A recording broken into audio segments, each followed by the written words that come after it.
So many people believe that the key to building wealth is to save as much money as possible. Now, while saving money is an important habit to have, it's not enough to create true wealth. But what is wealth? Most people like to equate wealth to net worth, which is your assets minus your liabilities. But let's be honest, like net worth is just basically someone's opinions about what your assets are valued at. It doesn't help pay the bills. So when determining wealth, I like to look to Robert Kiyosaki, which is the author of Rich Dad Poor Dad.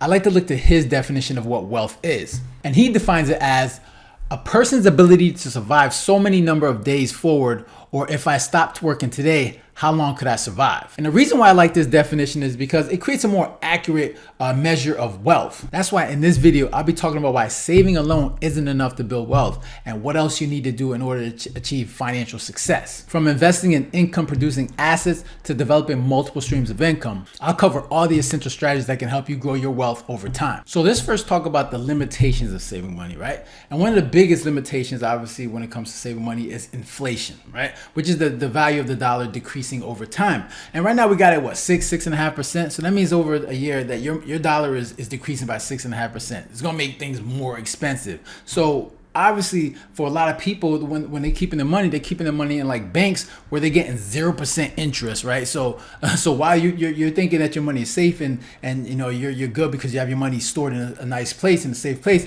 the value of your dollar is just decreasing over time. And for a lot of people this is what they do. This is the normal thing, which is a good habit to have, but it's not enough when it comes to building wealth. And and another thing is that you're missing out on a lot of opportunities to grow that income, right? When it comes to investing. So instead of like saving it, you should be putting that money in investments to help, you know, grow that money over time so it can keep up with inflation. Because if it's at 6%, if inflation is at 6%, the bank giving you 0% is not helping you keep up with inflation. You got to find another investment vehicle that's going to give you at least the 6.5% or at least more than the 0% that they're giving you at the banks. And another thing is you got to worry about emergency, right? Like if you're someone that obviously if you're managing your money right, you probably have an emergency fund, which is a good thing, but emergencies do happen, right? So let's say you have an emergency fund and an emergency happens, then you're going to deplete that emergency fund. Then you got to replenish that emergency fund over time, and it depends the amount of time that it takes for you to get that emergency fund back up to where it needs to be depends on how much money you make, right? So you got to save a certain amount. So these are like when it comes to saving money, like you should be saving money, but that shouldn't be the only thing you're doing. You got to be doing other things with your money. So and that's where investing comes in, right? Like the importance of investing, right? Like if you're someone that's going to just save, then like I said, when it comes to building wealth, it's going to be hard for you to do that. So what do? You have to figure out how to invest. And one book that I like, when it comes to investing, one book that I like to reference, and it's a good book. Like if you haven't read this book, it's called The Richest Man in Babylon. It's a good book. I would definitely give this book a read. It's a very simple book. It doesn't take long, and it gives you the basics of when it comes to just like building wealth, right? It doesn't teach you how to get rich, but it teaches you how to build wealth, and it's a great personal finance book that just shows you the basics of what you should be doing with your money. And in that book, there's like, they call it the 7 cures. I'm not gonna go all over 7 of them. I'll just start with like the 3. And he talks about if you're someone that wants to build wealth or you want to build wealth over time, you should be doing these 7 things. So I'll just go over the first 3. So the first one is like, obviously if you have a job, right? The first thing you should be doing is paying yourself first, right? So you should be taking at least 10% of whatever you're paid, whatever your paycheck is. You should be taking at least 10% and you should be putting that to the side, saving in your piggy bank, in a bank account, under your mattress, whatever you should be doing. You should be taking at least 10% of that and storing that away. And you should be living off that 90% to pay your bills, whatever you got to do. You use the rest to do the things that you need to do in order to survive. So after you've paid yourself, the next thing you want to do is obviously manage your spending. So like I said, if you're going to take 10% and you're going to live off that 90%, you have to manage your spending, because whatever that 90% is, that's what you have to live off to make sure you're paying your housing bills, utilities, whatever it is that you got to do. You got to make sure those bills are paid. So you got to make sure that you manage your spending, keep that spending low so you have enough money to make sure your bills are covered. So manage your spending is another thing. So making sure you spend less than you make, right?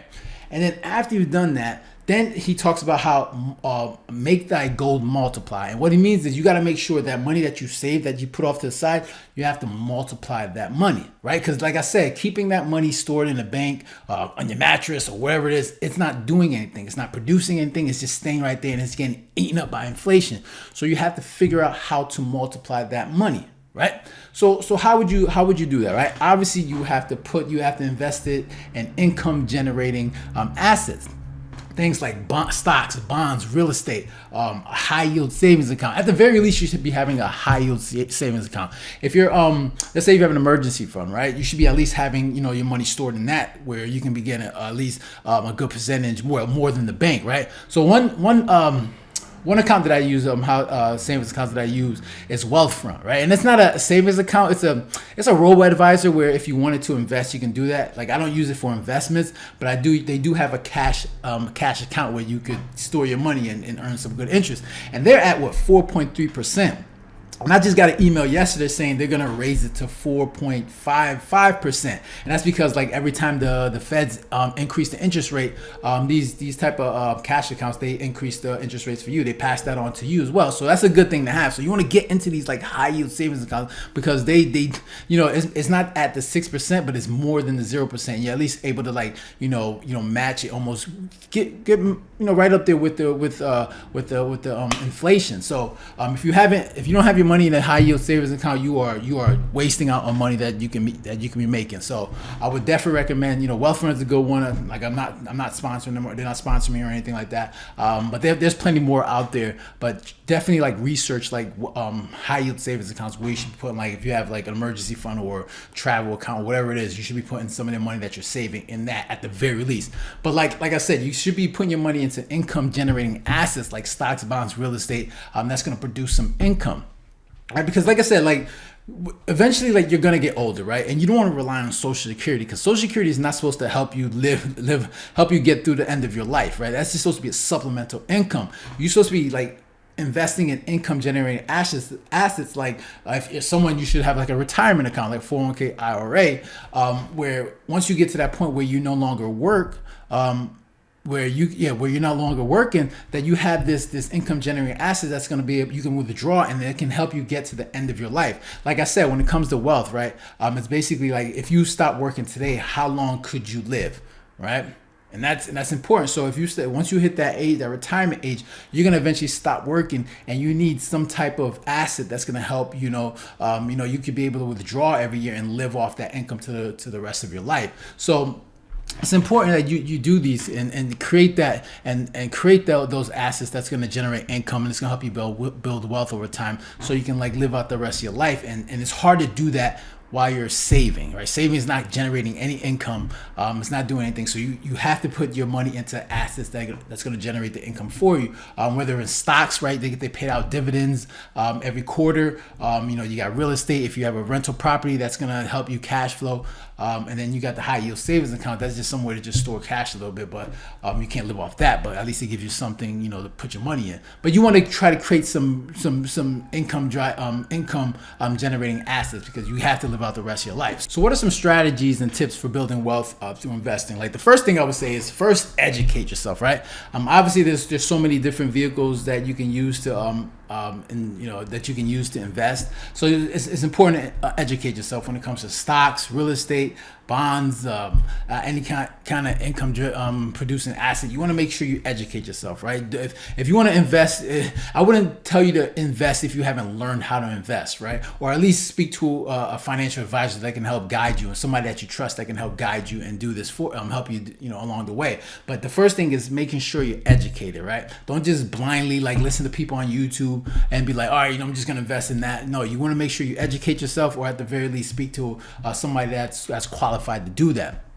The next thing is have a long-term perspective, right? A lot of people want to get rich quick, but when it comes to investing, this is not something that happens overnight. This is something that builds up over time. Like you build wealth over time. Like time is your friend, right? The earlier you start, the more wealth you can build over time. The problem is that people don't learn this stuff till late. But if you're someone that's young watching this, even if you're 30 or 40s or whatever, or you can just help somebody else understand this as well. the more time you have, the more wealth you can build. So you want to make sure to have a long-term perspective when it comes to building wealth. The next thing is like learning how to manage fear. And this is important because, like, especially if you're investing in stocks, the market is volatile. Like, it can go up and down, and it can scare a lot of people. So you got to really understand your risk tolerance. Like, you got to be able to be like withstand like the volatility in markets, and even in real estate or any type of asset that relies on economics situations. So like for me, I'll share with you a story. When I first started investing, I started investing about, I think, in the stocks like in 2019, right? And I was investing every month. I was putting my money in, and the returns were great. You know, the economy is doing really well that year during that time. So I was like, all right, things are going good. And then obviously 2020 came in, and the pandemic happened. So I remember in March that when the stock market dropped, being new to investing, what did I do? I took the money out. Right? I was like, I panicked. I took the money out. And guess what happened? Probably a month later, I think a couple weeks later, that thing shot right back up. And then I have to wait. You have to wait a month or a period, like a month before you can put it back in. Eventually, I put it back in.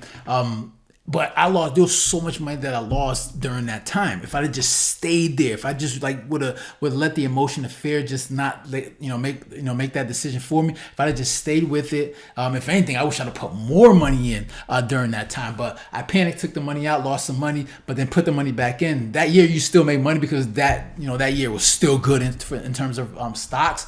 But for me, like, it was a learning experience that, like, you know what? Eventually, Ralph, you need to understand that even though the market goes down, trust me, the thing will go back up, and you will make money over time. So now, when I put my money in, if the market goes up, down, I really don't even care. I don't even look at it. I'll probably check it out every month or every 2 months, but I don't let the volatility scare me anymore, because I know over time history shows that the market does eventually go up. So it's something that you really have to train yourself to. You got to prepare yourself, because when you look at that stock market, if you're not used to the volatility, it can scare you. So you got to be able to learn how to control that emotion when it comes to fear. So that's my experience. So overall, so my final thoughts is like, overall, like, when it comes to building wealth, you need to understand that, like, wealth, when people talk about wealth, like, if you have a house, right, and your house is valued at $300,000, but you have a mortgage of $200,000, then obviously that net worth is just $100,000. You have $100,000 of equity, but the equity is not paying any bills, right? It's not doing anything for you, right? You got light bills, you got to pay. It's not paying anything. It's just your overall value of that property. So you have to understand, when it comes to wealth, you have to see it as a way of, like, okay, if you stop working today, like Kiyosaki says, like, how long would you be able to live?